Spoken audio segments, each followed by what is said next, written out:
So let's dive into what is, I think, one of the most powerful stories of the last few decades, Khaled Hosseini's The Kite Runner. This isn't just a book, it's a journey, you know?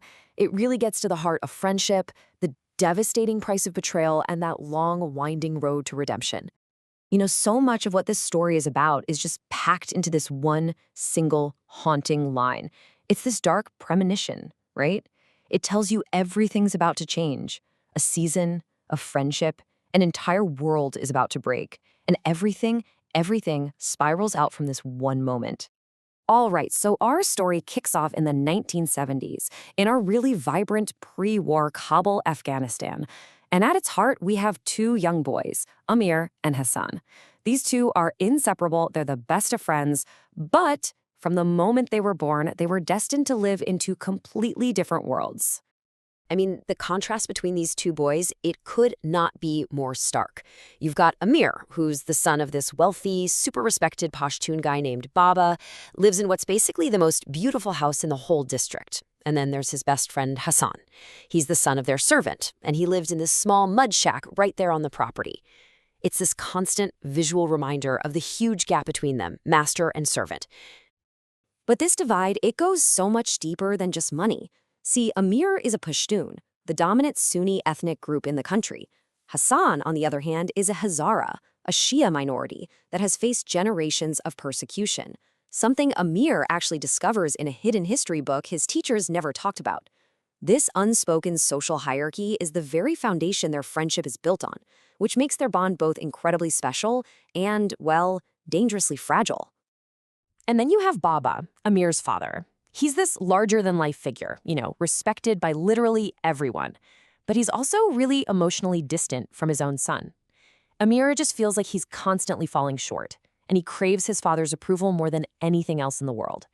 This yearning, it's the engine that drives so much of what's about to happen. And that brings us to the pivotal moment of the whole story. Winter in Kabul meant one big thing: kite fighting. It was the city's grand passion, and for one boy, it was his chance to finally prove his worth. You see, for Amir, winning the annual kite tournament isn't just about glory or a trophy. He is absolutely convinced it's the one and only thing that will finally make Baba proud of him. His one shot to close that huge emotional gap between them. And he does it. He actually wins. Amir cuts the final kite. And in that incredible moment, he looks up and sees Baba on the roof just cheering for him. Amir describes it as the single greatest moment of his life. He's done it. He has finally won his father's love. So Hassan, who is always the loyal friend, runs off to retrieve that last kite. It's the ultimate trophy, right? But in a quiet alley, he gets cornered by Asef, this vicious local bully. And Asef delivers this chilling line, a warning that signals the brutal transaction that's about to happen. Amir finds them. He's hidden at the edge of the alley, and he sees it all. He witnesses Asaf and his friends assault Hassan in the most horrific way imaginable. Hassan is paying the price for his loyalty, for that blue kite, for Amir's victory. I mean, this is it, the ultimate test. His best friend, his loyal companion, is being destroyed right in front of his eyes. So what does Amir do? He runs. He just turns his back and pretends he saw nothing. And that one single act of cowardice, it poisons everything.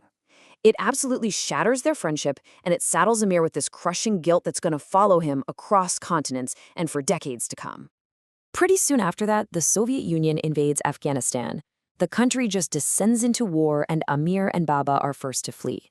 They manage to escape to America, looking for safety and a new beginning. But for Amir, it's a chance to escape more than just the war. Amir looks at America as this place without a memory, a real chance to just bury his guilt and start completely over. He embraces this new life, hoping that the fast-moving current of American culture will wash away the sins he left behind in that snowy alley in Kabul. And in America, Amir grows up. He graduates, he falls in love with Soraya, who's another Afghan refugee, and they get married. Baba, who was once this giant in Kabul, he's diminished, and he eventually dies of cancer. On the surface, it looks like Amir has built this successful new life, but the ghosts of his past, they're never really that far away.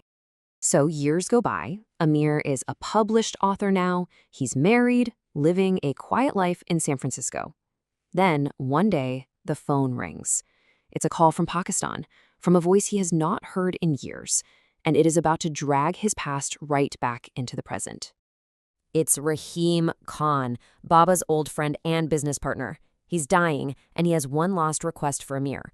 And he offers him the one thing that Amir has secretly wanted his entire adult life, a chance to atone.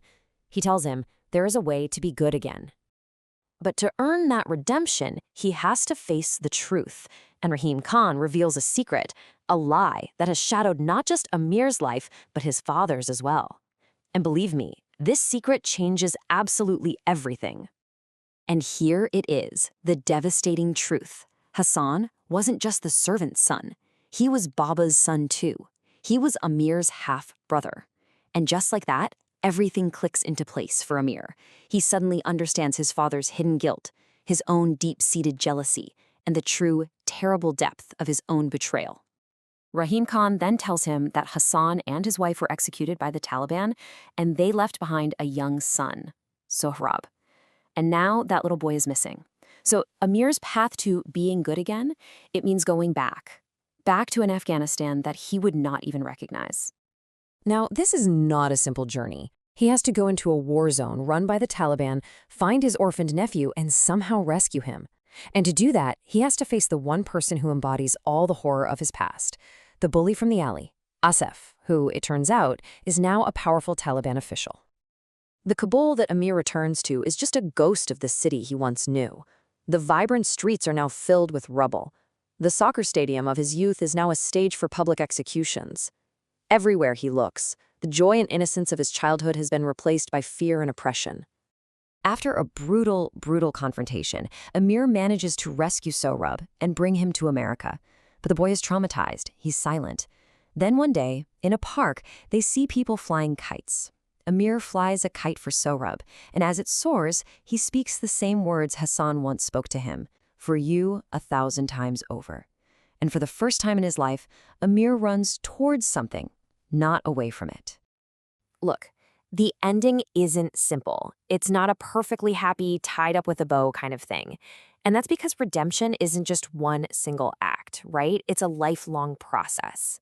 The story leaves us with this really powerful question. Can a person ever truly be good again after a lifetime of guilt? And what it suggests is, you can't just erase the past, but who we are is ultimately defined by what we do with its lessons.